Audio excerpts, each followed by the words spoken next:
these agri-foods, then they're available outside. So I was thinking of what's the best way of trying to introduce this symposium. It's looking at a highly important, obviously very topical issue here on the eve of COP20, as we're preparing in Lima, we hope for an agreement on climate change in Paris. And at the same time, in the other convention that I'm a member of the Secretariat of, the Convention on Biological Diversity, we have just come from our 12th COP in Pyeongchang in Korea, where we had a midterm assessment of progress towards the Aichi biodiversity targets, which I mentioned in my opening remarks. These are part of the strategic plan for biodiversity adopted in Nagoya in 2010 to give a framework for international action and then for national action, for national strategies to reduce biodiversity loss, protect ecosystem services. So what's the relationship between these two conventions and these two issues? In this talk, I'm going to draw a little bit on the fifth assessment report of IPCC. I'm not going to say very much about that because Selma Pruby is going to give a talk about that this afternoon. And I'm also going to draw upon the GBO, the Global Biodiversity Handbook, the fourth edition, which was released at COP12 a few weeks ago in Korea to give, as I said, this midterm assessment of progress towards the action targets. I'm also going to draw a little bit on the previous edition of GBO, GBO 3, which in particular looked at some of the longer-term implications of biodiversity loss, ecosystem degradation in terms of potential tipping points. I'm going to come back to this slide right again, but the main points I want to make, some of them I made already in the opening remarks. We know that biodiversity is vulnerable to climate change, but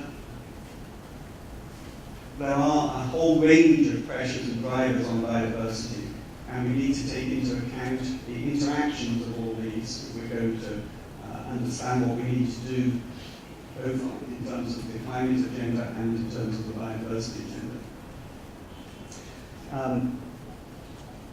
So we certainly need action at the global level, and this has to be essentially at the global level to reduce emissions of CO2 and other greenhouse gases. But at the same time, we need to take action at local levels, at national levels and regional levels to reduce the other pressures on ecosystems and biodiversity. And usually these are the pressures, the drivers that are within under the control, if you like, at those scales of countries, of communities.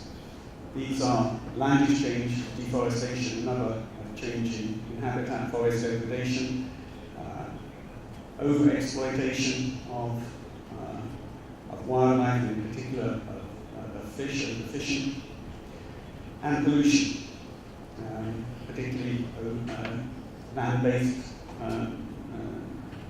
nutrients coming from agricultural systems into fresh waters and ocean systems. We have to look at how biodiversity at the species, ecosystem and genetic levels can contribute to how we adapt to climate change, as well as contributing to climate mitigation through carbon sinks. How do we increase the resilience of these systems?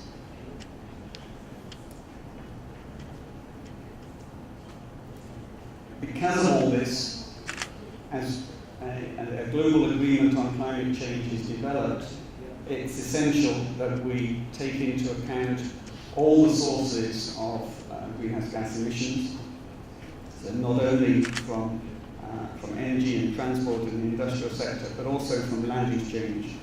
This is already happening in terms of trying to address deforestation through REDD+. We need to look at all types of ecosystems beyond forests as well.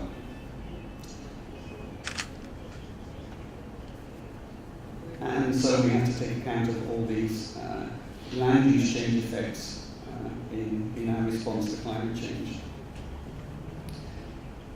Looking more positively, the work we've done for GBO4 shows that it is possible to address the climate problem, to protect biodiversity, and at the same time achieve food security, poverty, eradication, and so on. It is possible to combine all these objectives, but they need to be done so in an integrated way, and of course they require major transformational changes in our societies and our economies. And above all, and one of the key messages of GBO4 is the need for policy coherence. The successful actions that we see, and there are some, they result from a coordinated approach where you have the right policy framework, where you have economic incentive measures that are aligned with that framework, moving in the same direction, backed up by law enforcement, supported by public involvement, public participation. And you can only do all this if you also can monitor what is happening to these systems. Okay, I'm going to have to speed up a bit. So we already know that climate change is having impacts on ecosystems. This is just from the recent IPCC report. Drought-induced, heat-induced tree mortality. This is happening already. Many other impacts, these are figures from the IPCC report you may well be familiar with. What we are also concerned about is moving ecosystems past certain tipping points where you can get perhaps a catastrophic change from one system to another. And I want to examine two. This is work that was derived from the work done for the third edition of the GBO, developed by Biodiversity Outlook. Just looking at two examples of how through interactions with various riders you can get tipping points or regional scale regime shifts. This is a map showing biodiversity essentially. The redder the colour, the more diverse in terrestrial vertebrate species and in marine diversity. So we're choosing here two areas. One, a transect across South America, very high terrestrial diversity, and later a transect in Southeast Asia, very high marine diversity. Looking first at a transect across Central South America.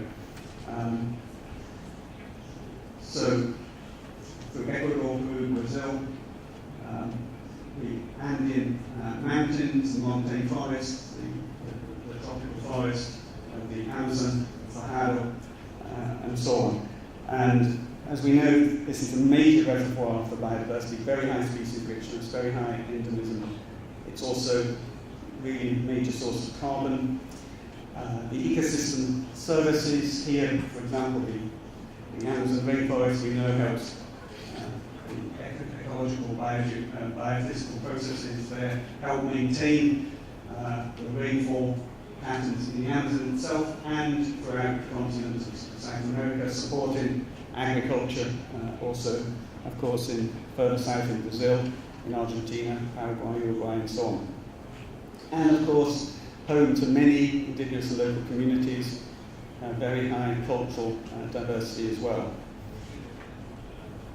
We know that this system is being pressured by climate change and also by land use change, particularly by deforestation. And the concern is that the synergistic effects, for instance, of forest degradation, deforestation, combined with climate change, can lead higher frequency of fires and a self-reinforcing cycle that could perhaps shift the Amazon rainforest, for instance, to turn into a more savanna-like system.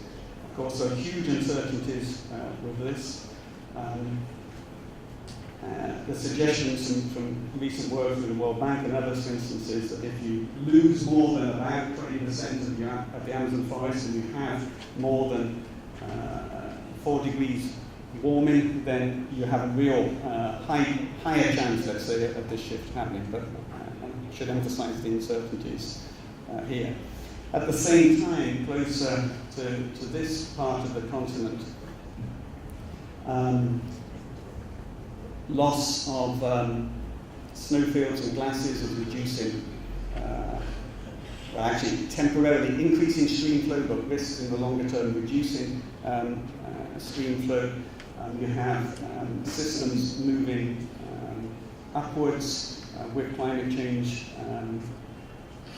If you combine these climate effects with land use change, where you're actually breaking up the forest, as it were, so that these ecosystems cannot move, the species cannot move, then you have a real risk of loss of biodiversity and the resulting ecosystem services in these systems. The actual results likely here, these are compared to 2 scenarios. Again, this is the work that was modeled by the World Bank, suggests that with policy changes, you can reduce the risk of these catastrophic shifts. So the points here are that we have some major interactions of the drivers, from not only changes in temperature and precipitation from climate, deforestation, forest degradation, increased incidence of fire, changes in stream flow. And so we need actions to address these, and those actions need to consider the interactions among these drivers. I just want to mention here now some of the biodiversity targets. These are part of the strategic plan for biodiversity adopted by the CBD, but welcomed and agreed by many other international biodiversity conventions as well as the UN General Assembly. Just to point out the relevance of some of the targets established under the CBD for addressing this type of issue. So one target, target 5, is to reduce the rate of deforestation and the loss of other natural habitats, and to reduce the rate of degradation. The target, in fact, the global target is to cut deforestation by half, at least by 2020, and of course in the longer term needs to be reduced further. So that's target 5. Target 11 is to establish protected areas that cover representative areas both for biodiversity and ecosystem services, and to increase the protected area estate. And then there's also a target 15 on forest and other ecosystem restoration to restore at least 15% of degraded lands, both to protect biodiversity, but also to contribute to climate mitigation and adaptation, and also to address land degradation.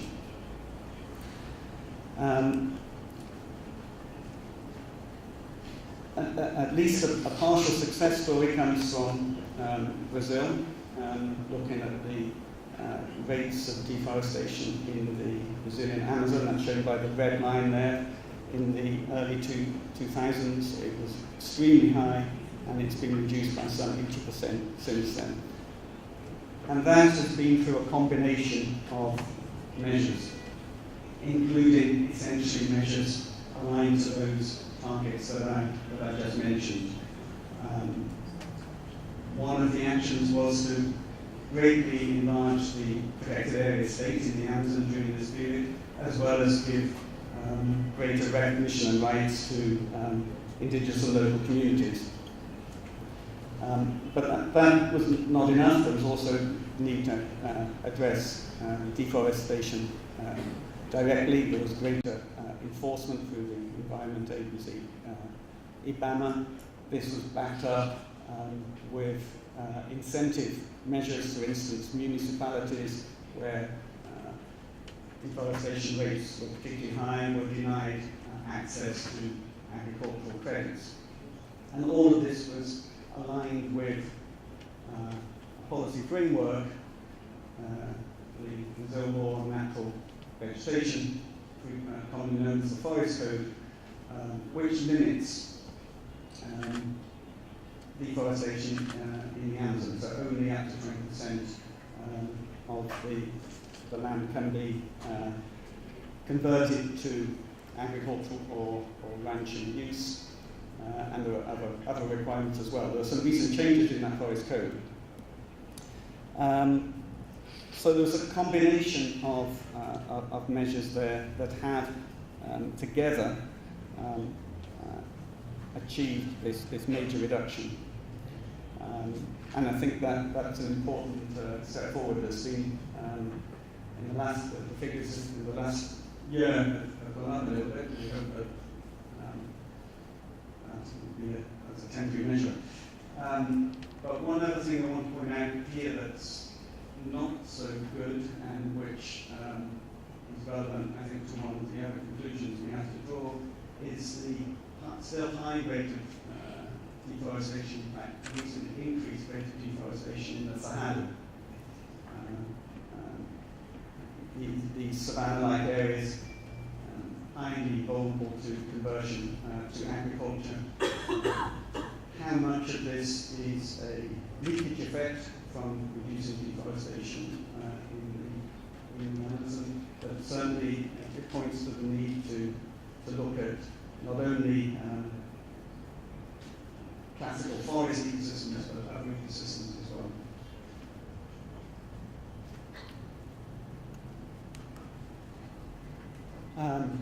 So this just summarizes the points I made, that you need to have, as we had in the case in Brazil, a whole combination of actions. One other point was there's a very good monitoring system, short-term and longer-term monitoring system in Brazil. This is made available within the public domain. This also helps to build the sort of political support that's needed for such action.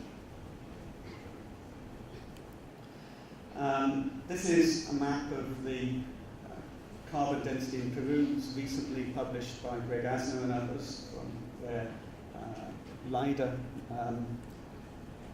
measurements. So these are assessments of forest carbon based on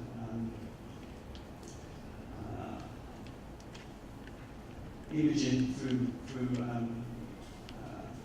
laser technology, LIDAR. And it shows huge quantities of carbon, of course, stored in the forests of Brazil, of Peru, and a huge potential to contribute, therefore, to the climate agreement, but also to protect biodiversity. These maps the map on the left here shows some of the threats in red to these systems, and in green, the green hatched, some of the areas, protected areas of indigenous lands, which can be contributing to protecting the forest.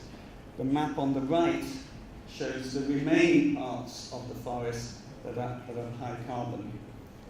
And the authors of this paper suggest this is an area where there could be greater effort in establishing protected areas, for instance. Of course, that would contribute greatly to climate mitigation, to reducing greenhouse gas emissions.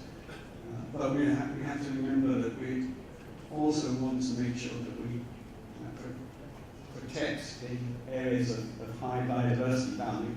Some of those are actually higher up where you may have lower carbon levels in the montane forests, for instance. Okay, so that was roughly looking at this transect in South America. The other one I want to mention just very briefly is a marine example, predominantly marine example in Southeast Asia. Again, there's major risks of regime shifts in these areas due, again, to a range of pressures. Overfishing, land-based pollution, land-based sedimentation, sea level rise, and ocean acidification. So the combination of these drivers is certainly threatening, as we know, coral reef systems. One of the targets, another one of the active biodiversity targets, is to address that threat, not looking directly at the climate driver, but looking at the other drivers that are under the control of the countries concerned. So again, it's a matter of reducing overfishing, land-based pollution, and unplanned coastal development. I mentioned a few targets of the active biodiversity targets. There are 20 of them. I won't go into, we don't have time to go into them all. In the fourth edition of the Global Biodiversity Outlook, and I have a few copies here, there's not enough for everyone, but those who are particularly interested might want to take a copy of the Biodiversity Outlook. We did an assessment based on the science, based on what the countries are telling us they have achieved and what they plan to do, of progress towards each of those 20 targets. And this is what the progress, this is what the scorecard, if you like, looks like. You can see it's mostly yellow. That means that in most cases we are making some progress to most of those targets. But the progress is not enough to achieve them by the deadline date of 2020. The take-home message there for the parties to the Convention on Biological Diversity is we need better action, we need more action to put us on the right track to achieve those targets by 2020. But at the same time, there is some action we've seen in some cases already. Those 20 targets are organised through these 5 strategic goals, and they together contribute to the overall mission to reduce biodiversity loss and the overall vision by 2050 to essentially have halted biodiversity loss. One of the other things we did in the GBO, drawing upon work initially done for the Rio +20 conference, was to look at plausible pathways of achieving simultaneously the objectives of the Climate Convention, the Biodiversity Convention, as well as broader socio-economic goals that are likely to be reflected in the Sustainable Development Goals.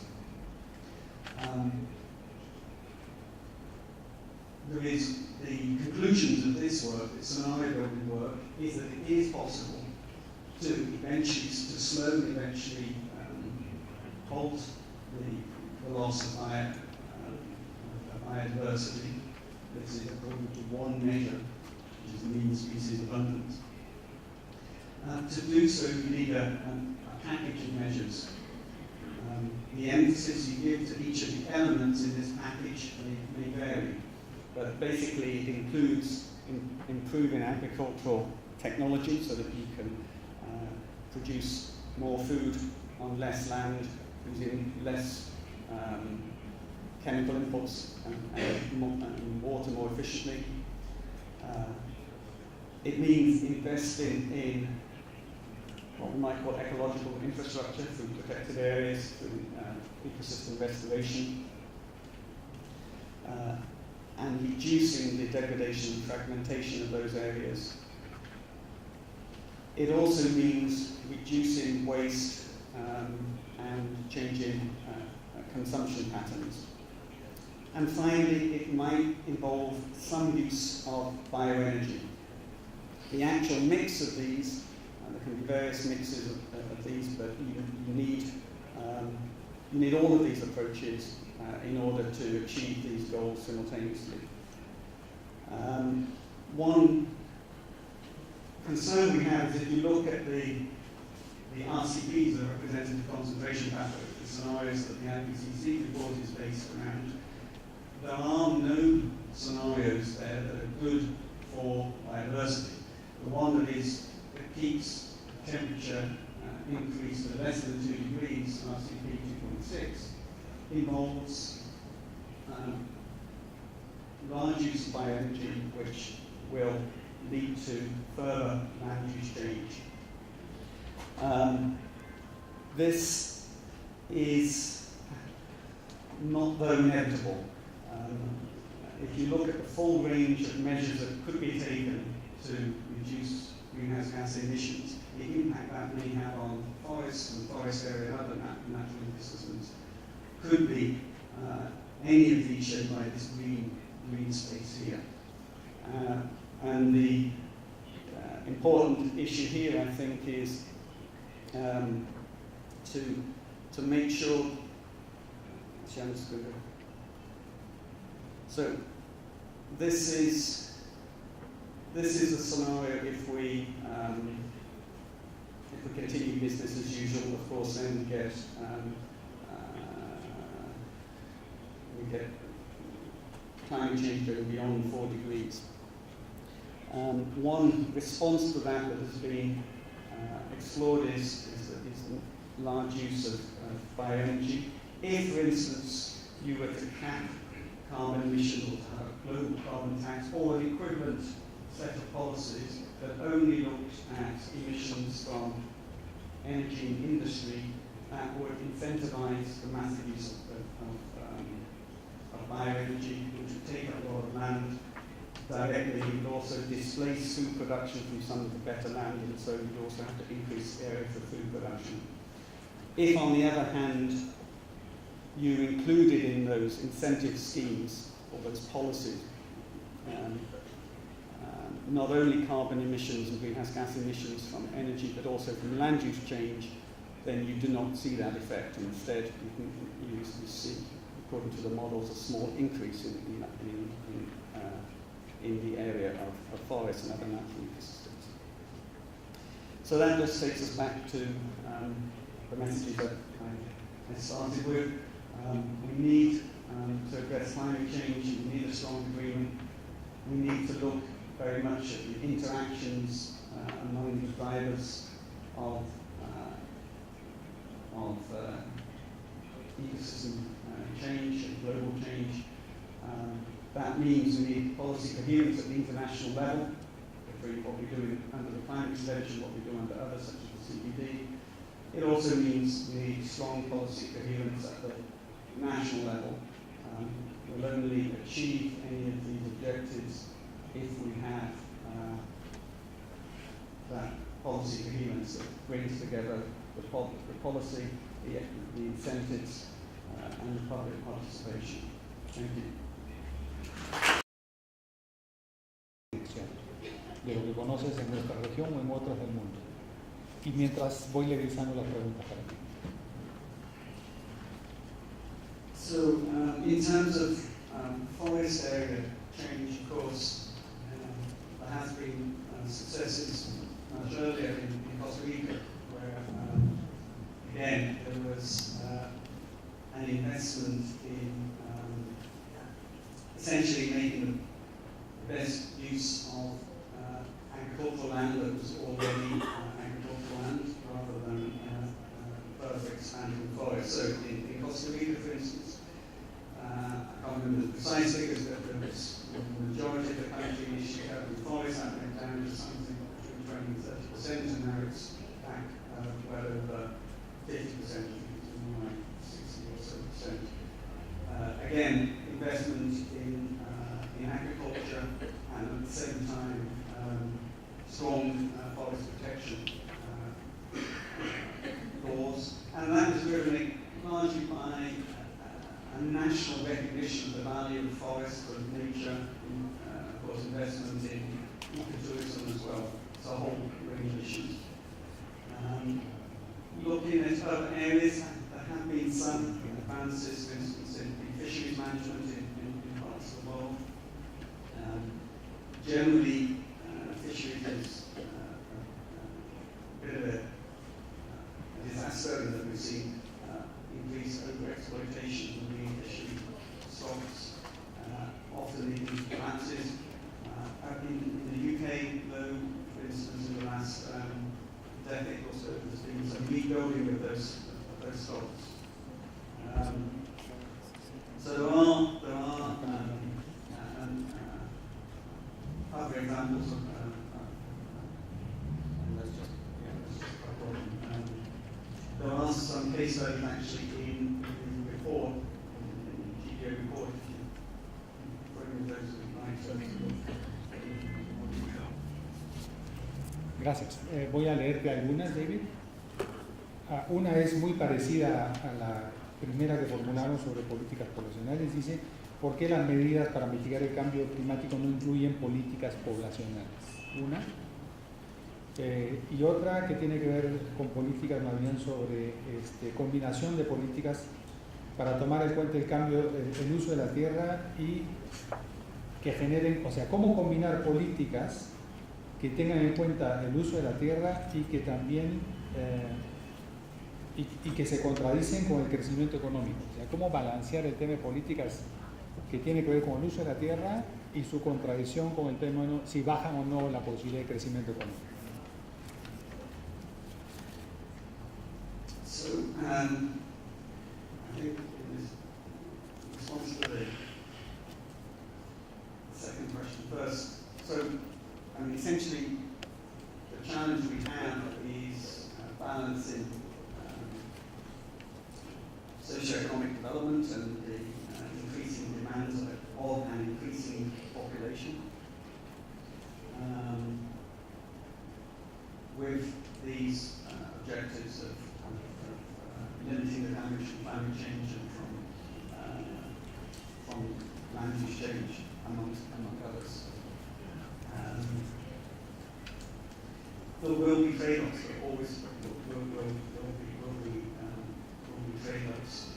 And I think the issue is that if you look at society as a whole and you believe what you read in the IPCC or the GDO, then clearly it's in the interest of society as a whole to put in the right policy and incentive measures that we get the changes that we need in economies. And that, of course, involves changes by private sector, commercial companies, and it also means changes in individual behavior. Neither of these things are easy to achieve. But I think we can see that they can be achieved with the right combination of policies. And again, there's no silver bullet. Right? You need a combination of the right policies with the right incentives. If you look at successful examples of behavioral change through, for example, policy on tobacco, you can see that you can get change. Where you do have economic incentives, for example, a carbon tax or the equivalent would send signals to the private sector. It would send signals to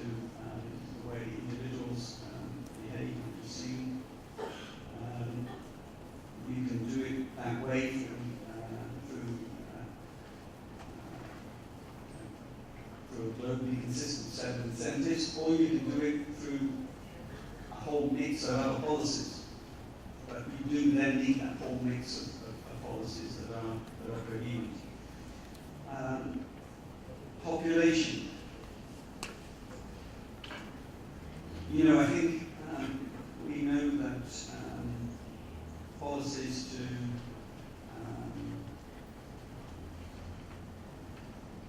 control and to limit population increase are, in any case, beneficial to countries, to individuals, to families.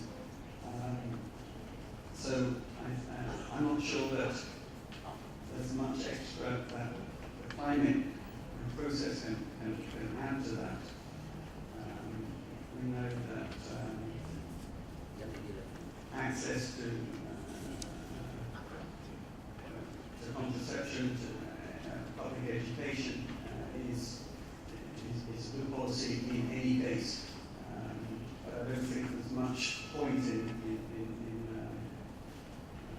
emphasizing this point in the climate process as such. Gracias. Tengo dos tipos de preguntas que las voy a resumir.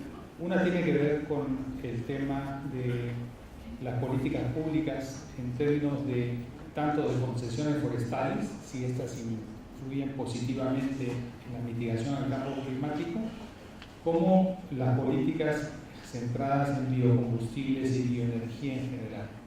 Si tienes también algún ejemplo donde esto esté funcionando, algunos inclusive proponen celdas de hidrógenos como opción. Un comentario sobre eso, por favor. So I think,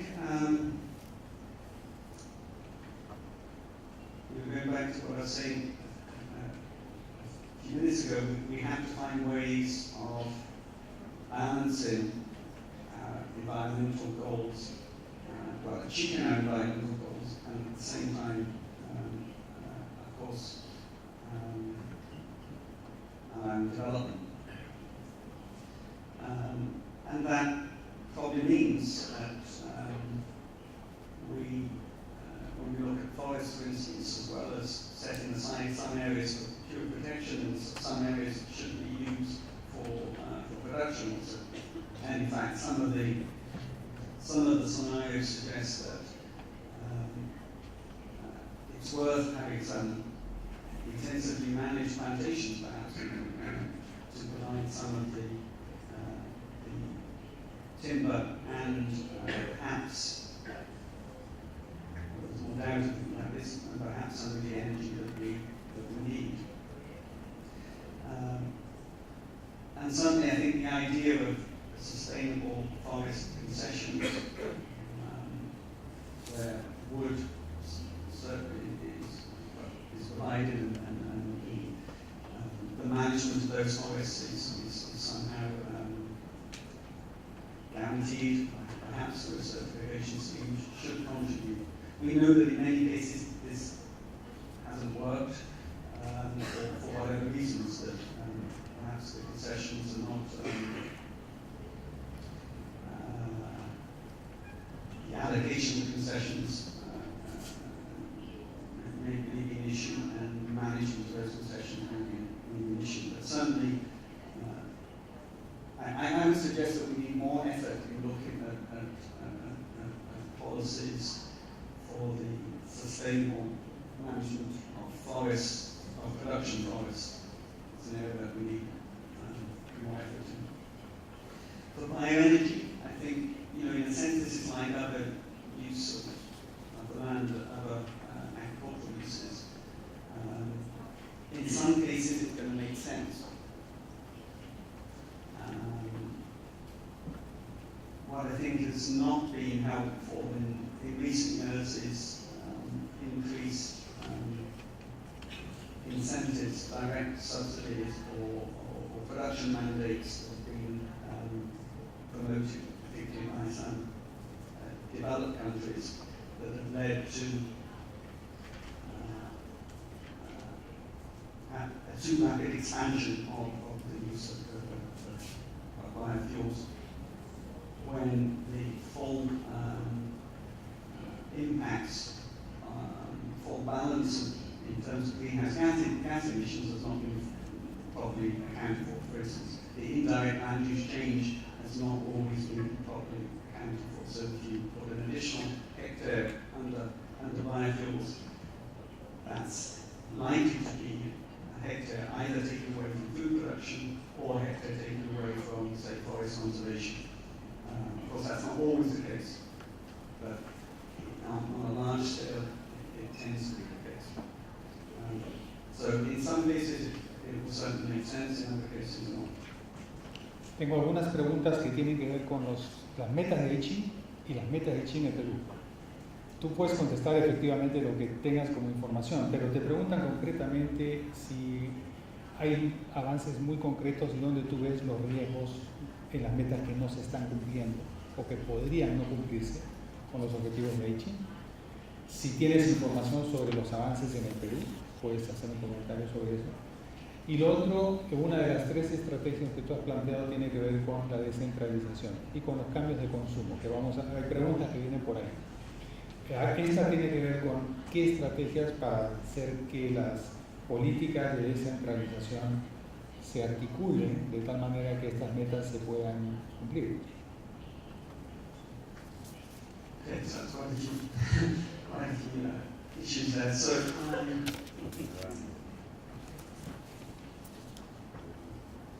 in terms of the progress towards the Aichi targets, then there are some where we're making very little progress, or in fact going backwards. Those are the ones that are in red or purple here.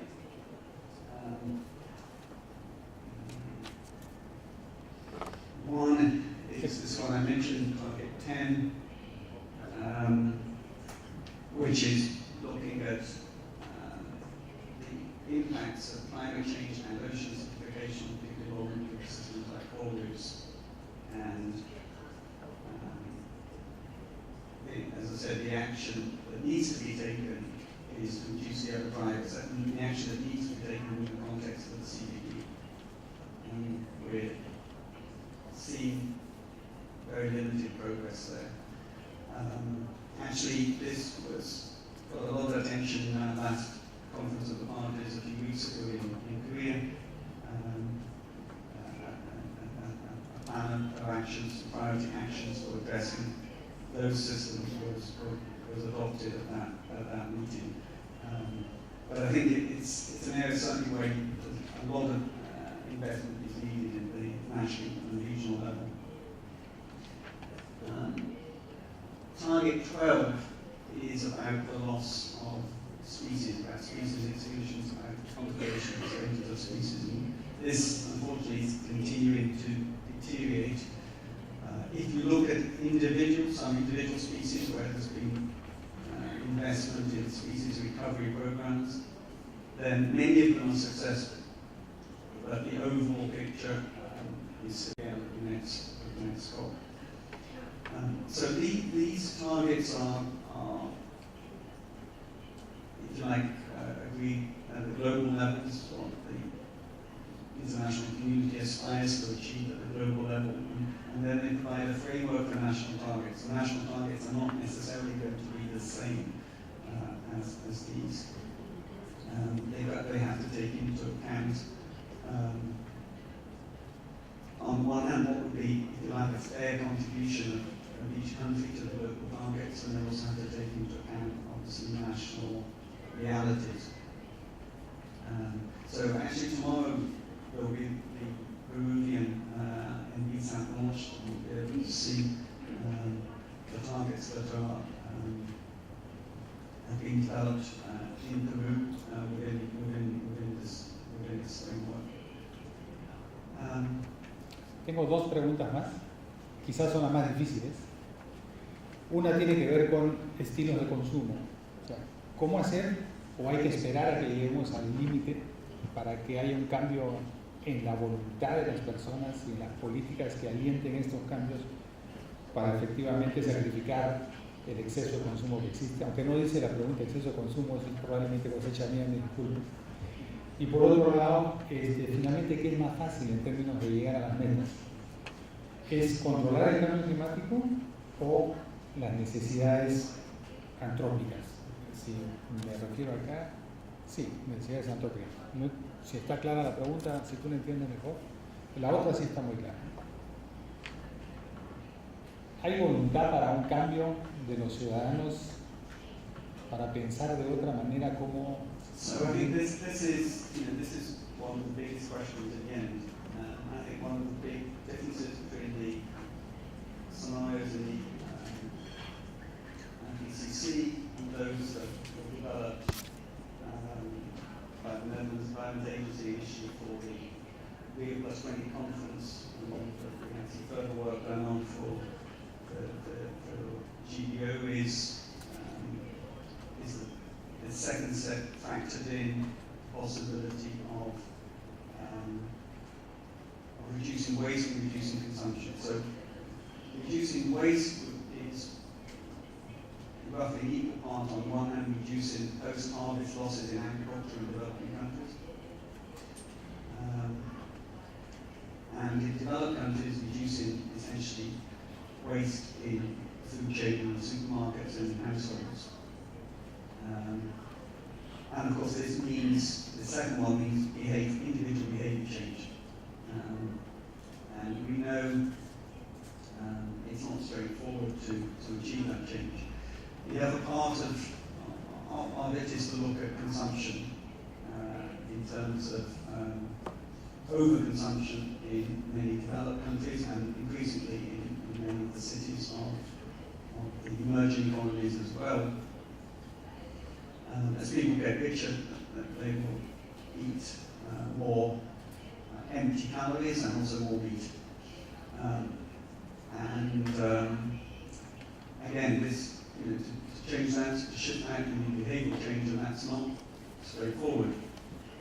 However, we do know that such changes in the whole would be good not only for the environment by reducing our environmental footprint from food and agriculture, but also would be good for our health. And in fact, there's been a whole range of papers that came out in the last couple of weeks showing the effect of more sustainable diets on non-communicable diseases, on obesity, on diabetes, and so on, as well as on greenhouse gas emissions. How do you get that behavioural change? We need that, I don't know, we need to invest a lot more in the social sciences. We need to study how these changes happen. We need to learn from successful campaigns that have been run in other sectors. Reducing smoking, for instance, in developed countries has been extremely successful.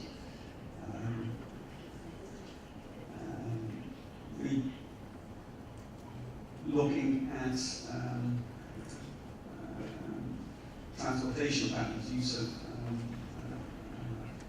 how people use cars or public transport or bicycles, should happen in various cities with the right leadership. So I don't have an easy answer to that, but I think it's something that we have to look at, and not only for environmental concerns, but also for broader health concerns. Gracias. Hay una última pregunta que quizá no la quieras contestar o no, pero tiene que ver con un tema que son las tormentas solares. Y la pregunta es si se está considerando esas tormentas solares en su efecto en el cambio climático y si hay data que pueda corroborar eso. So, I mean, I'm not an expert on this, but my understanding is that the consensus on this is these solar storms not really part, don't explain the significant amount of these long-term changes that we see in terms of greenhouse gas emissions, in terms of climate change. Basically, CO2 in the atmosphere and a few other greenhouse gas emissions that explain nearly all of what we see. If I can just say, there's quite a few questions and I did my best to answer those, but I'm sure that we're going to get more answers and better answers than many of those points in the remainder today and tomorrow from the other speakers and from the discussions that we have. And I certainly look forward to listening to that, to learning from that, and working with everyone here to think how, in what sort of conclusions should we take forward, both in terms of the science, but then also the implications for the policy of the two conventions.